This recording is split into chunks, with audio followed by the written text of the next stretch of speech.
ദൈവനാമത്തിന് മഹത്വമുണ്ടാകട്ടെ. സങ്കീർത്തനങ്ങൾ 42:5.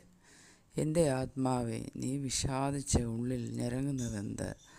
ദൈവത്തിൽ പ്രത്യാശ വെക്കുക. അവൻ നിൻ്റെ മുഖപ്രകാശ രക്ഷയും എൻ്റെ ദൈവവുമാകുന്നു. എന്നിങ്ങനെ ഞാൻ ഇനിയും അവനെ സ്തുതിക്കും. ദൈവമക്കളായ നമ്മൾ ഭയപ്പെടേണ്ട. ദൈവസന്നിധിയിൽ സമാധാനത്തോടെ ആയിരിക്കുക.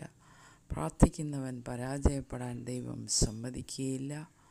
പ്രാർത്ഥന അസാധ്യമായതിനെ സാധ്യമാക്കുന്ന ഒന്നാണ്. ഇന്നത്തെ ദിവസം ദൈവം നമ്മളെല്ലാവരെയും സമൃദ്ധമായി അനുഗ്രഹിക്കട്ടെ. യേശുവിൽ പ്രത്യാശ വെച്ചുകൊണ്ട് ആമേൻ.